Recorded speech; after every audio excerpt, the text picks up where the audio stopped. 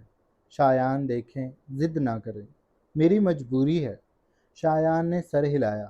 میں تمہاری مجبوری سمجھ رہا ہوں۔ چلو ایک کھیل کھیلتے ہیں۔ وہ شرارت سے اس کے قریب ہوتا جا رہا تھا۔ نمل کی جان لبوں پہ آ رہی تھی۔ وہ دروازے تک گئی۔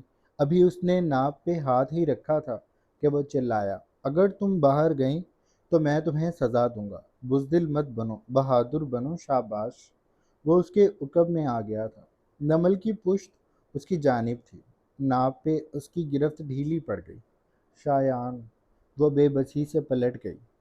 مجھے نہیں کھیلنا صبح صبح، میں یونیورسٹی سے آ جاؤں پھر کھیلوں گی۔ شایان نے سر دائیں بائیں ہلایا۔ یہ کھیل موڈ بننے پہ کھیلا جاتا ہے۔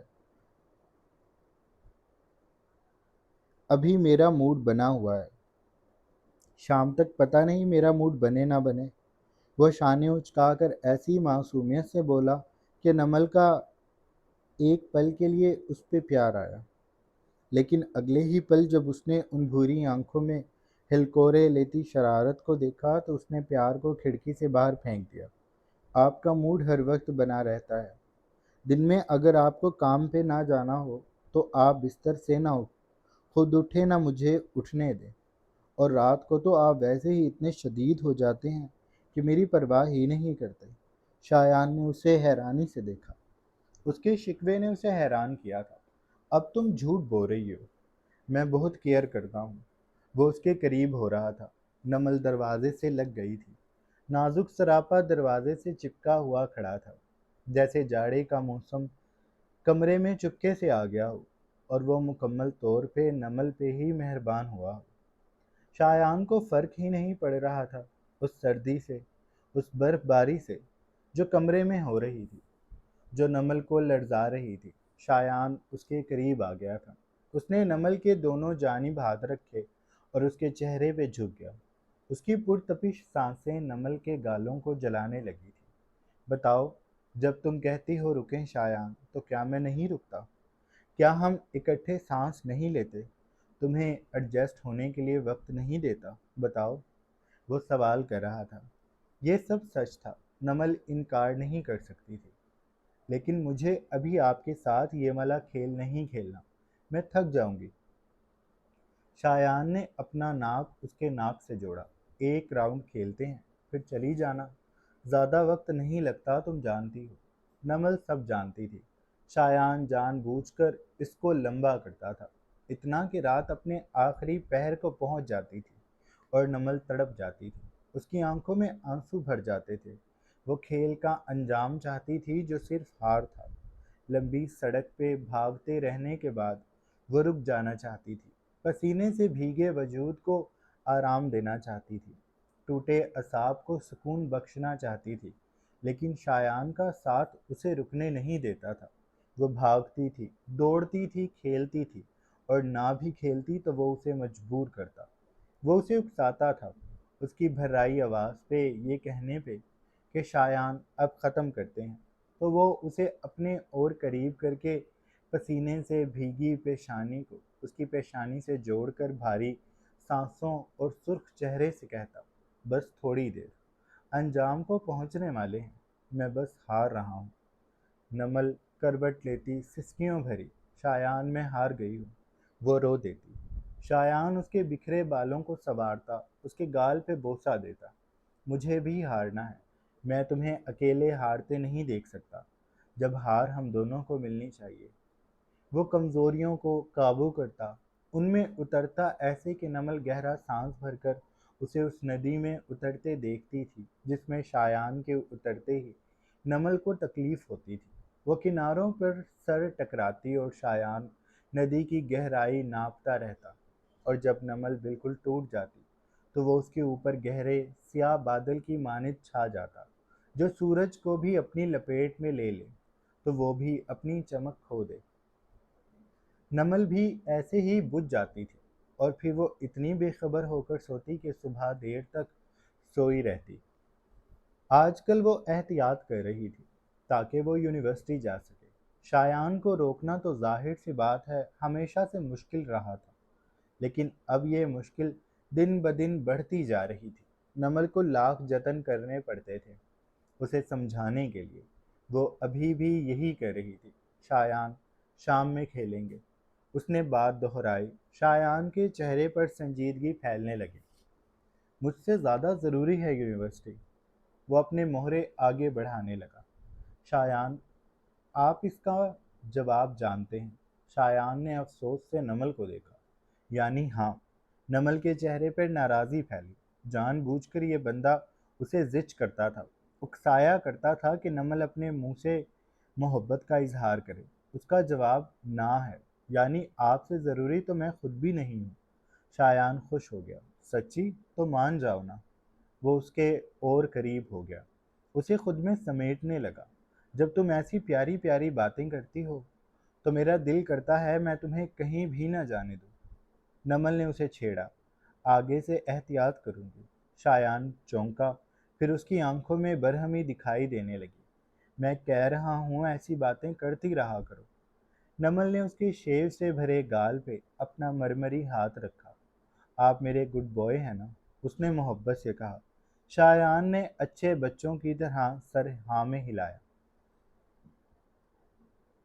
تو مجھے تیار ہو کر یونیورسٹی جانے دے، میں آ کر آپ کے ساتھ کھیلوں گی۔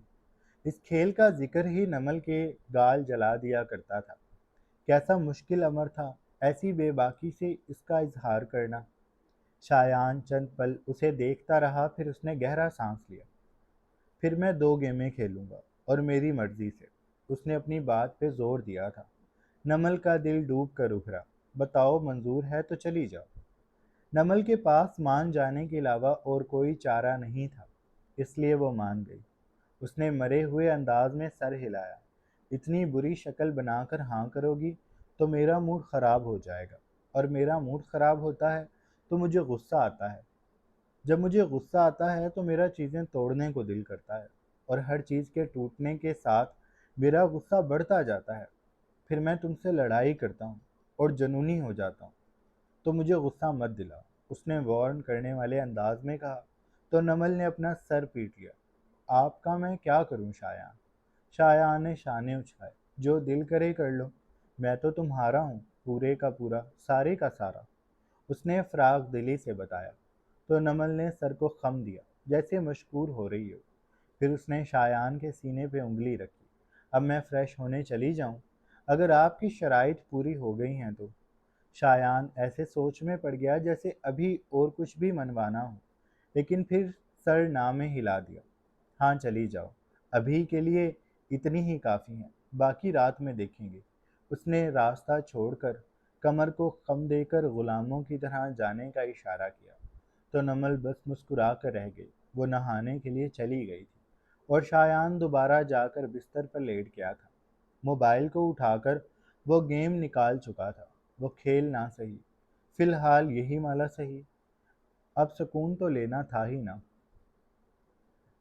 کراچی کے آسمان پہ گرج چمک والے بادلوں کا جال تھا۔ سورج ان میں کبھی چھپتا تو سڑکیں سرمئی ہو جاتے، اور کرنیں بادلوں کے کنارے پہ سنہری ہو کر اپنی موجودگی کا احساس دلانے لگتی۔ وہ اس وقت گاڑی میں بیٹھی سورج کے چھپ جانے کے بعد سڑک کو سرمئی ہوتے دیکھ رہی تھی۔ سیاہ قمیص شلوار اور سرخ دوپٹے میں کھلے بالوں کے ساتھ وہ حسین لگ رہی تھی۔ اس کا مرمری حسن اس رنگ میں نکھر کر ظاہر ہو رہا تھا۔ یونیورسٹی کے مین گیٹ کے سامنے گاڑی رکی تو نمل نے شایان کو دیکھا۔ شایان نے اس کی طرف ہاتھ بڑھایا۔ وہ بغیر آستینوں کی شرٹ میں ملبوس تھا۔ گھنگریالے بال ماتھے پہ بکھرے تھے، کثرتی بازو شرٹ سے ظاہر ہو رہے تھے، اور اس کے سینے سے کاندھے تک جاتا مکڑی کے جالے جیسا ٹیٹو کچھ کچھ دکھائی دیتا تھا۔ اس نے نمل کو دیکھا، اس کے ہاتھ کو تھاما اور بولا، شام میں ملتے ہیں۔ نمل نے اس کے بھاری ہاتھ پہ گرفت دے کر سر ہلایا۔ تو شایان نے مزید کہا، یونیورسٹی میں سب ٹھیک ہے؟ وہ ہر روز یہ پوچھتا تھا۔ نمل نے سر ہلایا۔ میری جان کی زندگی میں نمل نے جواب دیا، سب ٹھیک ہے۔ شایان نے اس کے بالوں کو اس کے کان کے پیچھے کیا۔ کوئی پریشانی؟ نمل نے دائیں بائیں گردن ہلائی۔ کوئی پریشانی نہیں ہے۔ شایان نے اس کے کان کے بوندے کو انگلی کے پور سے ہلایا تو وہ جھولنے لگا۔ اگر پریشانی ہوگی تو؟ شایان کی نگاہیں اس کے جھولتے جھمکے پہ تھیں جو دھیرے دھیرے پینڈولم کی طرح حرکت کر رہا تھا۔ تو میں آپ کو بتاؤں گی۔ شایان نے اس کے گال کو محبت سے کھینچا۔ واؤ، میرا بچہ تو بہت سمجھدار ہے، میں قربان۔ اس کی بات پہ وہ ہنس دی، نہیں روک پاتی تھی۔ اب بھی وہ ہنسی تو شایان بھی ساتھ ہنس دیا۔ پھر نمل گاڑی سے نکل گئی تھی۔ شایان بھی دروازہ کھول کر باہر آ گیا تھا۔ اس نے نمل کو گیٹ کی جانب جاتے دیکھا۔ وہ وہاں ایک لمحہ رکی، گردن موڑ کر شایان کو دیکھا اور ہاتھ کے اشارے سے الوداع کہتی وہ گیٹ عبور کر چکی تھی۔ شایان گاڑی میں بیٹھ کر واپسی کے لیے پلٹ گیا تھا۔ بنگلے واپس لوٹنے پہ وہ فریش ہوا۔ اس نے آفس ڈریس پہنا اور بالوں کو سنوارتا وہ پرفیوم خود پہ اسپرے کرتا کمرے سے نکل گیا تھا۔ خاموش تاریک کمرے میں اس کی خوشبو ٹھہر گئی تھی۔ اس نے لاؤنج میں جا کر ایئر بڈ لگائے۔ سیکرٹری سے آج کے شیڈول کا پوچھتا وہ بھاری بوٹوں کی آواز کرتا راہداری عبور کر چکا تھا۔ گاڑی میں بیٹھ کر اس نے وقت دیکھا، 11 بجنے والے تھے۔ اس نے گاڑی سٹارٹ کر کے اپنا موبائل سامنے کیا۔ نمل کا کوئی میسج ابھی تک نہیں آیا تھا، ورنہ وہ اب تک میسج کر لیا کرتی تھی۔ اس نے ویسے تو گاڑی چلا لی تھی، پر اس کی توجہ اسی طرف تھی کہ نمل نے میسج کیوں نہیں کیا۔ وہ فکر مند رہتا تھا کیونکہ اس نے جو پہلے لوگ نمل پہ نظر رکھتے تھے انہیں اب کی بار نظر رکھنے کو نہیں کہا تھا۔ وہ نمل پہ اعتبار کرتا تھا۔ اسے اچھا نہیں لگ رہا تھا کہ وہ نمل کے پیچھے کسی کو لگائے۔ وہ یونیورسٹی جاتی ہے، اس نے شایان کو کہا ہے کہ اسے پڑھنے کا شوق ہے، تو شایان کے لیے اتنا کافی ہونا چاہیے تھا، اور وہ خود دیکھ سکتا تھا کہ نمل اس کی کس حد تک ہے، تو پھر کسی تیسرے کو درمیان میں لانے کی تک ہی نہیں بنتی تھی۔ وہ نمل پہ اعتبار کر رہا تھا، لیکن یہ اعتبار عجیب سے انداز میں ٹوٹے گا، اور شایان کو بری طرح دھکا لگے گا، جو اس نے سوچا بھی نہیں۔ نمل وہ کر رہی ہے اور کیوں کر رہی ہے، یہ بات اسے تپا دے گی۔ گاڑی سڑک پر بھاگ رہی تھی۔ اس نے موبائل پھر دیکھا، کوئی میسج نہیں تھا، اس لیے اس نے خود ہی کال کر لی۔ جیسے ہی بیل بجی، شایان چونکا۔ اس نے بے ساختہ بریک لگائی، گاڑی میں ادھر ادھر دیکھا، پھر اس کی نگاہیں پیسنجر سیٹ کے پیروں کی طرف گئیں۔ نمل کا موبائل وہاں گرا ہوا تھا۔ شایان کے لب او کی صورت ڈھل گئے۔ یہ کب یہاں گر گیا؟ اس نے موبائل اٹھا لیا تھا۔ نمل کا موبائل یہاں ہے اور شاید اس نے چیک بھی نہیں کیا۔ وہ خود سے باتیں کر رہا تھا۔ گاڑی ایک بار پھر سڑک پہ دوڑنے لگی تھی۔ وہ آفس والی سڑک پہ مڑا لیکن پھر رک گیا۔ میں اسے دے آتا ہوں۔ مجھے یوں بے وقت دیکھ کر وہ چونک بھی جائے گی۔ وہ اسے حیران کرنا چاہتا تھا، لیکن اسے کیا پتا تھا کہ اب کی بار حیران ہونے کی باری شایان کی ہے۔ اس نے گاڑی یونیورسٹی کے راستے پہ ڈال لی۔ یونیورسٹی کی سڑک بالکل سنسان تھی۔ شایان کی گاڑی درختوں کی اوٹ کے قریب تھی۔ اس نے نمل کے موبائل کو کوٹ کی جیب میں ڈالا اور دروازہ کھولا۔ وہ گاڑی سے باہر نکلا۔ اس نے دروازہ ابھی بند بھی نہ کیا تھا کہ کسی احساس کے تحت وہ رک سا گیا۔ وہ سڑک کی دوسری جانب تھا، گھنے درختوں کے قریب، گاڑی کی اوٹ میں۔ یونیورسٹی کی محراب اس کی نگاہوں کے سامنے تھی۔ پرشکوہ دیواروں نے گیٹ کو سنبھال رکھا تھا، جو کھلا، اور اس میں سے سیاہ قمیص شلوار والی لڑکی سر پہ دوپٹہ لیے نکلی۔ اس کا انداز محتاط تھا۔ باہر آتے ہی اس نے ایک محتاط نگاہ سڑک کے اوپر ڈالی، لیکن سامنے نہ دیکھا۔ شایان رکا ہوا تھا، تھما ہوا تھا۔ اس کے ماتھے پہ ناسمجھی کے بل پڑ رہے تھے، آنکھوں پہ سن گلاسز لگے تھے، لیکن پھر بھی ان کی حیرانی نمایاں ہو رہی تھی۔ اسے پہلے تو یقین نہ آیا کہ وہ نمل ہی ہے، لیکن پھر اسے یقین کرنا پڑا۔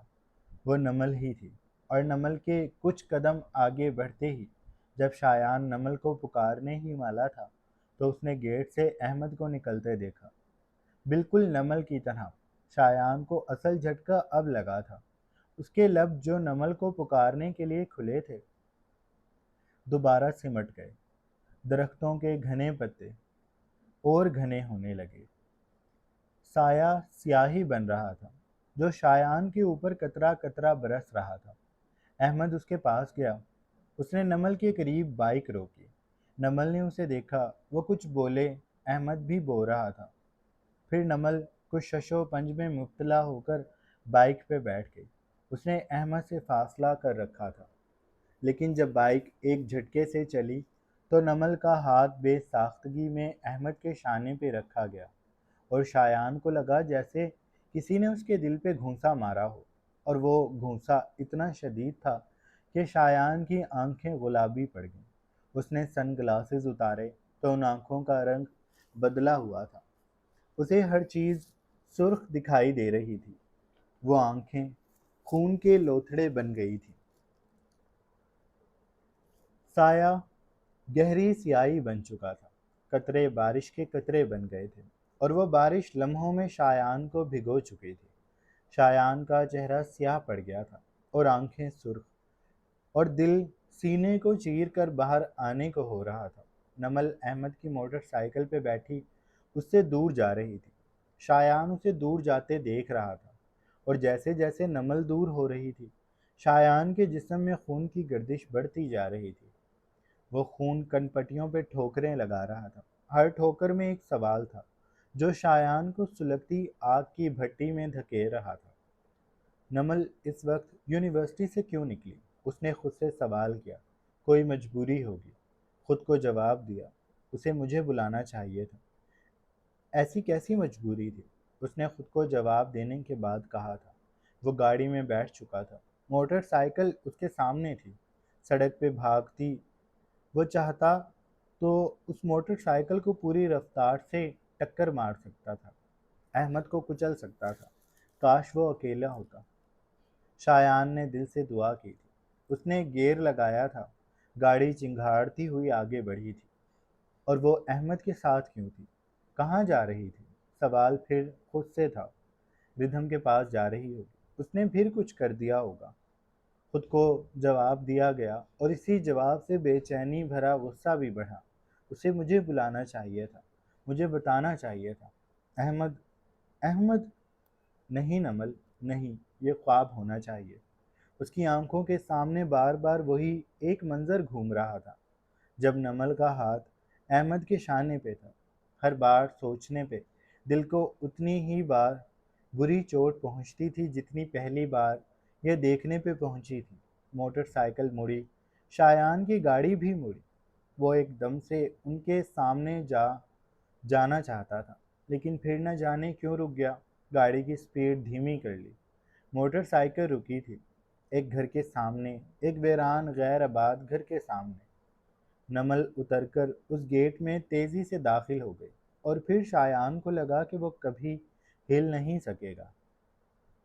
احمد ابھی بھی موٹر سائیکل اندر کر چکا تھا۔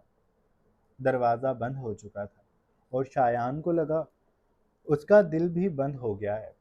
نمل احمد کے ساتھ اس گھر میں کیوں گئی تھی؟ اور اس سوال سے اسے اتنی اذیت ہوئی کہ اس کا دل کوئی ایڑی تلے مسلنے لگا، یا وہ کند چھری تلے تھا اور بے رحمی سے کاٹا جا رہا تھا۔ شایان کا سانس بھاری ہونے لگا تھا۔ بدنما سی خوشبو اس کے نتنوں سے ٹکرائی۔ سانسوں کے ساتھ وہ خوشبو اس کے اندر اتر رہی تھی۔ اس نے معاف ہوتے دماغ سے سوچنے کی کوشش کی کہ یہ بدبو کس چیز کی ہے۔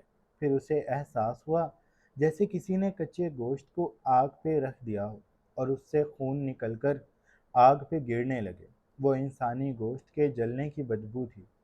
اتنی بدنما بدبو سے گاڑی بھرتی جا رہی تھی۔ شایان کا سینہ انجن کی طرح دھک دھک کر رہا تھا۔ اس نے کانپتے ہاتھوں سے شیشہ نیچے کرنے کی کوشش کی۔ یہاں وہاں دیکھا۔ اس گاڑی میں انسانی گوشت کون جلا رہا تھا؟